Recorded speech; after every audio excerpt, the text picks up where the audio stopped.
الحمدللہ رب العالمین الصلاۃ والسلام علی سید الانبیاء والمرسلین اما بعد فاعوذ باللہ من الشیطان الرجیم بسم اللہ الرحمن الرحیم۔ پیارے بچوں، ہم قرآن مجید میں جو وقف کرتے ہیں مختلف جگہوں پہ طا بنا ہوتا ہے، میم، زا، صاد، لام، یہ ساری چیزیں بنی ہوتی ہیں، تو ہم آج تھوڑا سا ان کا تعارف کر لیتے ہیں کہ اس کا کیا مطلب ہوتا ہے۔ بنیادی طور پہ یاد رکھیں، اس سبق کا نام ہے علامات وقف۔ یہ دیکھو اردو میں انہوں نے نام اوپر مینشن کیا ہوا ہے، سبق کا نام ہے علامات وقف۔ یہ دیکھ لیں، سبق کا نام کیا ہے؟ علامات وقف۔ اونچی آواز سے بولیں، علامات وقف۔ تقریباً ساری آپ کو پتہ ہی ہے، لیکن ہم دوبارہ سے اس کا تعارف کر لیتے ہیں۔ یہ میں دو طریقے سب کو دکھا رہا ہوں، دیکھیں۔ سب سے پہلے یہ جو ہے، یہ جو علامت بنی ہوتی ہے، یہ گول سا دائرہ چرکو بنا ہوتا ہے، یہ آیت کے فنش کرنے کی علامت ہوتی ہے۔ یہ کس کی علامت ہوتی ہے؟ یہ پہلی نمبر جو سائن ہے، اس کو آیت کے فنش کرنے کی علامت کہتے ہیں، اس کو وقف تام بھی کہتے ہیں۔ اس دائرے کا مطلب ہے کہ ایک آیت یہاں پر کمپلیٹ ہوگی، اوکے۔ دوسری علامت وقف ہے میم، اس کو وقف لازم کہتے ہیں۔ اس کو کیا کہتے ہیں؟ وقف لازم۔ یہاں پہ لازمن رکنا چاہیے۔ قرآن مجید میں آپ دیکھیں کہ کئی جگہوں پہ وقف لازم ہوتا ہے بنا ہوا، تو انہوں نے باہر بنا کے نا، باہر بھی لکھا ہوتا ہے۔ یہ دیکھیں، اب یہاں پر میں آپ کو دکھاتا ہوں، اس آیت کے اندر دیکھیں لکھا ہوا ہے، انہوں نے وقف لازم لکھا ہوا ہے سائڈ پہ، اور یہ دیکھو اس چیرکو کے اوپر انہوں نے میم لکھا ہوا ہے۔ آیت نمبر 32 کے اوپر دیکھو میم نظر آ رہا ہے۔ تو اس کا مطلب یہ ہے کہ یہاں پر رکن دیکھو، آیت کے پیج کے باہر بھی انہوں نے وقف لازم ایسے لکھا ہوا ہے، اوکے۔ تو یہاں پر رکنا کیا ہے؟ لازمی ہے، اوبلیگاتوری ہے، ضرور رکنا ہے ادھر آپ نے۔ کیا کرنا ہے ادھر آپ نے؟ ضرور رکنا ہے۔ تو یہ وقف مطلق کی علامت ہے، یہاں پر بھی رکنا ہے آپ نے، ٹھیک ہے۔ یہاں پر بھی کیا کرنا ہے؟ رکنا ہے۔ اور جیم، 4 نمبر علامت جیم، یہ وقف جائز کی علامت ہے، آپ نے وہاں یہاں پر بھی رکنا ہے۔ یہ جو 4 وقف ایسے ہیں، ان کے بارے میں پوائنٹ یہ یاد رکھیں کہ ان پر آپ نے وقف کرنا ہے نا، وقف کر کے رکنا ہے، پھر آگے پڑھنا ہے، ٹھیک ہے۔ یہاں پر تو میم کے اوپر تو لازمی رکنا ہے نا آپ نے، میم کے اوپر کیا کرنا ہے آپ نے؟ ٹیبل سے نہیں کھلے، میم کے ساتھ آپ نے لازمی رکنا ہے، باقی میں لازمی رکنے کوئی ضروری نہیں ہے، ٹھیک ہے۔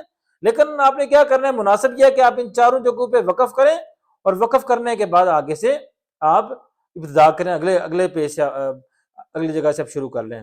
اگلا جو علامت نمبر ہے 5، یہ ہے زا، یہ وقف مجوز کی علامت ہے۔ یہاں پر یاد رکھنے رکنا بھی جائز ہے اور نہ رکنا بھی جائز ہے، بہتر یہ ہے کہ آپ یہاں پر نہ رکیں، ٹھیک ہے۔ سواد، یہ وقف مرخص کی علامت ہے، ٹھیک ہے، وقف مرخص کی علامت ہے۔ اس کا کیا مطلب ہے؟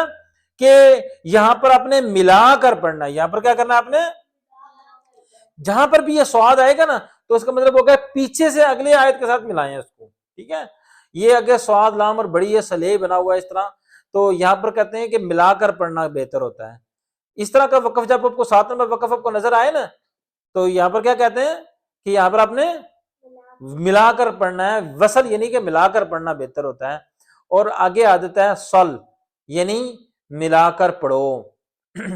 کہتے ہیں کہ صل کا مطلب یہ ہے کہ اگر وقف کریں تو اعادہ کریں، یعنی پیچھے سے لوٹائیں۔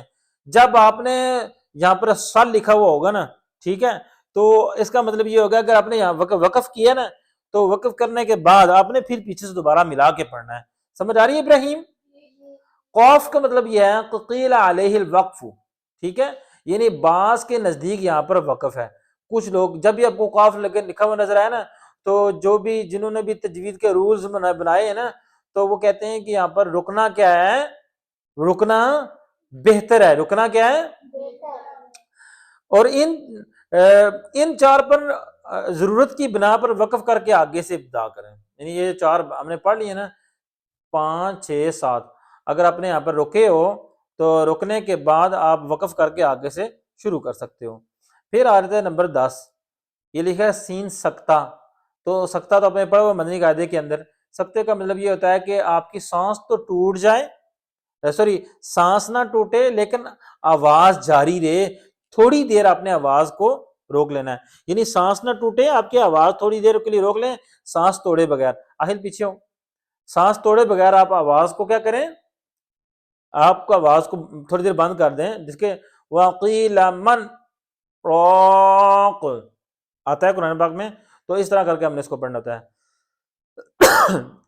نمبر 11 لام الف لکھا ہوا ہوتا ہے، یعنی اس کے بعد سے نہ ابتدا نہ کرو اگر یہ علامت آیت کے درمیان میں ہو، یعنی کہ یہاں پر آپ نے وقف نہیں کرنا۔ اگر آیت کے درمیان میں یہ لکھی ہوئی آ جائے، پتہ ہے بعض اوقات آیتوں کے درمیان میں لام الف لکھا ہوتا ہے، تو کہتے ہیں یہاں پر اپنے رک کے یہاں پر ابتدا نہیں کرنی ہے، اپنے ملا کے پڑھنا ہے، ٹھیک ہے، رکنا نہیں ہے ادھر، لا یتوقف، یہاں پر آپ نے رکنا نہیں ہے۔ اللہ تعالیٰ آپ کو عمل کرنے کی توفیق عطا فرمائے، ہم سب کو سیکھنے کی توفیق عطا فرمائے۔ یہ دیکھو صلاح لکھا ہوا آ گیا ہے، ٹھیک ہے، تو یہاں پر یہ ہے کہ آپ نے، ہم نے کیا پڑھا ہے، یہاں پر سواد لام اور بڑی ہے لکھا ہوا، تو کیا کرنا ہے ملا کر پڑھنا ہے۔ کیا کرنا ہے ہم نے یہاں پر، یہ دیکھو، یعنی کہ واللہ اعلم بما یوعون فبشرہم بعذاب علیم، ٹھیک ہے، ادھر سے ہم نے ملا کے پڑھنا ہے، یہاں پر بھی ہمیں ملا کے پڑھنا ہے، یعنی کہ ہم نے آ کے یہاں پر سٹاپ کر سکتے ہیں، ٹھیک ہے۔ اوکے، اپنا بہت سارا خیال رکھیں۔ السلام علیکم ورحمۃ اللہ وبرکاتہ۔